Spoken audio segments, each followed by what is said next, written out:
ये सदगुरुदेव भगवान की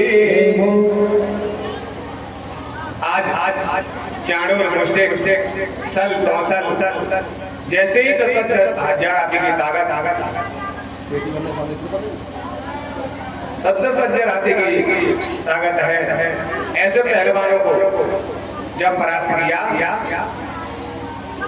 तो छोटे छोटे जो पहलवान हैं उन्होंने विचार किया कि लगता है ये तो छोड़ने वाले नहीं है।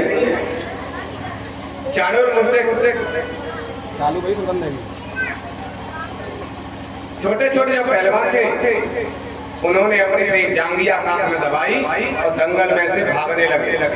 जो भाग रहे हैं कि महाराज दंगल को नियम हो गए कि अगर पहलवान हार जाता है तो उसको आधी इनाम दी जाती है और जो जीतता है जो इनाम होती है वो पूर्ण मिलती है।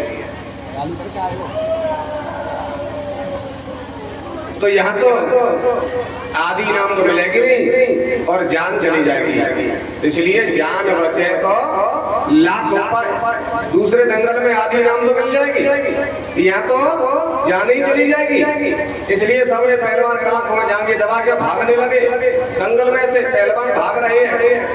कन्हैया के कह रहे पहलवानों भागो मत, तुमने कंस महाराज का नमक खाया है। तो जिसका नमक खाते हैं उसके लिए सेवा करनी पड़ती है। नमक हरामी मत करो, इसलिए नमक हलाल करो, युद्ध करो। पहलवान भागते भय जा रहे हैं। महाराज सुनो, हमने राजा कंस को नमक चाखो ना। पहलवान करिए तो हमन ना चाखो नमक। हमन तो कंस महाराज के यहाँ दूध और रबड़ी और घी पिए, हमन ना नमक चाखो।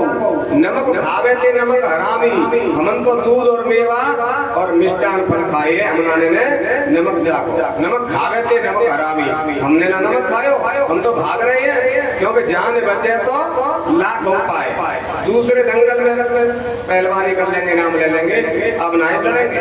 सबरे पहलवान से भाग गए। दंगल खाली हो गया, एक भी पहलवान नहीं रुका। अब तो विचार कर रहे हैं कन्हैया के पहलवान है ना तो नाच कूद ले। कन्हैया ग्वाल वालों के साथ में आज नाचने लगे। दंगल में कंस महाराज ने देखा ग्वाल वाल नाच रहे हैं। कहने लगे कहाँ मर गए पहलवानों, कहाँ मर गए? कृष्ण को मार दो, बलदाऊ मार दो, ग्वाल वालन ने मार दो, नंद बाबा मार दो और देवकी वसुदेव को मार दो। कन्हैया कहने लगे दादा बलदाऊ जी से जी मामा का कह रहे हैं। पहलवान को भाज गए, कह रहे पहलवान थे के मार दो कन्हैया, बलदाऊ मार दो। पहलवान तो अपने आप ही भाग गए। इनसे कह रहे हैं ये काबा करे। बलदाऊ जी का लगता है इनका समय आ गया मामा जी का। जिनको समय नजदीक आ जाए तो फिर वो अर्रक जर्री देव बुढ़ापे में जो अर्रक जर्री मारू थे समझ लो अब ये जाए भी वाले जी पहचाने बुढ़ापे में अर्रक जर्री मारवे मारो जल्दी चलो जावे। लगता है जाए वाले मामा जी। कन्हैया कहते तो अपनी इनाम ले आऊं कि हाँ इनाम ले आओ। बड़े बड़े पहलवान पछाड़े, चाणूर मुस्टिक सल कौशल आखिरी की जो पहलवान थे वो पछाड़े। आज जैसे कहा कन्हैया थोड़ी तेरी कला खेल के हैं और आज पहुंच गए कहाँ पे? कंस महाराज के सामने। जो कंस महाराज के पास पहुंचे, कंस अपने काल को कृष्ण को देख करके खड़ा हो गया। जो खड़ा हुआ इसका मुकुट गिर गया भगवान के चरणों में, बाल खुल गए, केस खुल गए। कन्हैया ने केस पकड़ लिए और केस पकड़ के जो खींचा आया तो कंस कहता है लाला छोड़ दे, दर्द है रहा। कन्हैया कहते हैं जब मेरी माँ देवकी की विदा हो रही थी, विवाह होकर के आकाशवाणी हुई इस देवकी का 8वां बालक तेरा काल होगा। उसी समय तुमने मेरी मैया देवकी के केस पकड़ लिए। मैया कह रही भैया छोड़ दे, दर्द है रो बालक। लेकिन तेने तो पाल पकड़ के तलवार निकाल ली, मारवे करता है। तुझे समझ रहा था मैं बहुत बड़ा पहलवान हूँ और तुझे ये नहीं पता है कि मल्लन ते मल्ल घनेरे तो घर नहीं तो बाहर बहुत तेरे। कभी अहंकार अभिमान नहीं करना चाहिए कि मैं इतना धनवान हूँ, इतना बलवान हूँ, इतना बुद्धिमान हूँ, इतना कलाकार हूँ, इतना परिवार वाला हूँ। क्योंकि अहंकार नहीं करना चाहिए। एक से बढ़कर के एक दुनिया में पैसे वाले, धनवान, ज्ञानवान, बलवान, बुद्धिमान पड़े हुए हैं। मल्लंते मल्ल खनेरे और घर नहीं तो बाहर बहुत तेरे। कभी अहंकार अभिमान नहीं करना चाहिए। तुझे समझ रहा था मैं बहुत बड़ा पहलवान हूँ, मेरी माँ की चोटी पकड़ ली। अबला के कभी केस नहीं पकड़ना चाहिए, स्त्री के केस नहीं पकड़ना चाहिए, और तूने मेरी माँ के केस पकड़ लिए। अब तुझे पता है कि दर्द होता है, हाल पकड़ के खींचते हैं तो जाके नाने फटी बीमाई और वो का जाने पीर पर आई। अब पता चलता है केस पकड़ने से दर्द होता है।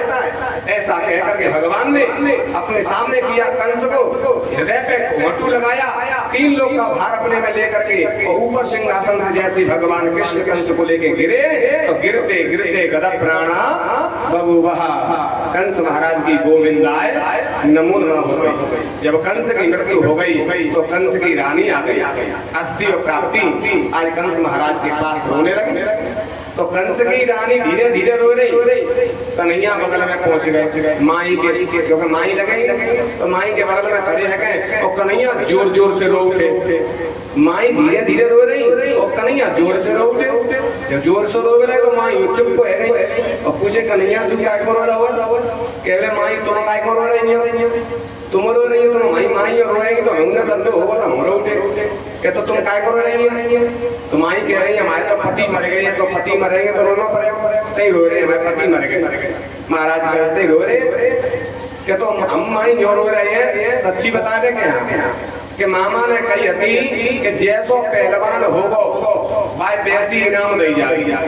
तो सबसे पहले अखीरी भाई पहलवान आ गए जिन्हें 11,000 21,000 की जो इनाम मिलती दंगल में अखीरी में वे पहलवान आएंगे हम लड़े। तो हमने सोची कि चलो वही ले लें अखीरी भाई इनाम। तो हम तो दंगल में लड़े और पहलवान जब पछाड़े तो देख रही थी तुम बैठी पहलवान पछाड़े तो हमें इनाम मिला चाहिए कि नहीं अखीरी भाई। तो हम मामा से गए मामा इनाम दे दो और मामा ने कही कि हम नहीं देंगे। मामा खड़े है गए तुम देख रही ना मामा से लड़े ना घूसा दो, मामा से कछु नहीं कही। हमने कि इनाम दे दो हमारी पहलवान के इनाम होते हो नहीं जाते तुम दे दो। मामा नहीं देंगे अकड़ पड़े तो हमने बार पकड़ ले इनाम तो देनी पड़ेगी। हमने दंगल में युद्ध करो है इनाम देनी पड़ेगी। और मामा ऊपर से लुढ़क पड़े नीचे आए के मर गए। तो माई हम यो रो रही है कि जिस व्यक्ति ने घोषणा करी इनाम देवे की अब वो ही मरेगो तो इनाम को देगो। तो हमारी तो मेहनत पानी में चली गई। तो हम तो इनाम को रो रहे हैं पहली बार बड़े दंगल में और इनाम नहीं मिल पाई। तो हम तो माई इनाम को रो रही है कि मैं तो इनाम नहीं मिली, हमारे तो इनाम दे मामा ही चले गए। तो हम तो इनाम कर रहे हैं, मामा को हमने नहीं मारा। कहने का तात्पर्य है भगवान बताना चाह रहे हैं कि मैं किसी को मारता नहीं हूँ। कहते हैं राम न काहुए मारे हैं ऐसे भोरे राम तो अपने आप मर जाते हैं तो करे करे खोटे काम। भगवान कह रहे हैं माई से क्यों माई तुम सामने बैठी बताओ मामा में घूसा तो हो लात दई हो लड़े हो पहलवान में लड़े लेकिन मामा ते कछु ना कही। इनाम मांगी तो बिन्ने नहीं दई तो उन्हें बाहर पकड़ ले इनाम दे दो मामा, बिन्ने नहीं दई तो गिर पड़े मर गए। तो दीन ज्ञान हरियु माया भगवान कह रही है मैंने नहीं मारा है। तुम बताओ माई तुम सबूत हो सामने देख रही मैंने मामा को मारा। तो आज कंस की महारानी कह रही है तुमने नहीं मारा है, वो तो अपने आप ऊपर से गिर के मर गए। क्योंकि जो जैसा कर्म करता है कर्म का फल भोगता है। राम न काहुए मारे हैं ऐसे भोरे राम अपने आप मर जाते हैं सो करे करे खोटे काम। जैसा कर्म करेगा उसका फल उसे भोगना ही पड़ता है। तो आज उनकी जो रानी है कंस की वो कह रही है तुमने नहीं मारा। ये कंस महाराज ने हमारे पति ने अपने हाथ से 6 भानेज मारे हैं। भानेज से बढ़कर के दुनिया में कोई नहीं पुण्य होता है। कैसे भी हमारे खराब दिन हो पितृ रूठे हो देवतन की बाधा हो अपने भानेज गंगा नहा दो और भोजन करा के बस के कपड़ा दे दो दंशा दे दो हमारे पितृ देवता खुश हो जाते हैं। पितृ बाधा दूर हो जाती है भानेज को भोजन कराने से गंगा नहाने से। और इन्होंने हमारे पति ने 6 भानेज अपने हाथ से मारे तो भाई पापति जो ऊपर से गिर गए और मर गए। आज उनकी रानी कह रही है कंस महाराज की पत्नी कह रही है कन्हैया तुमने नहीं मारा इनके जो पाप हैं, पाप के गिर के अपने आप मर गए। आज वो चौपाई सिद्ध कर दी है और कह रही है राम नका हुए मारी है, ऐसे भोरे राम अपने आप मर जाते हैं, शुक्र कर खोटे काम अपने आप ही मर जाते हैं, तुमने नहीं मारी।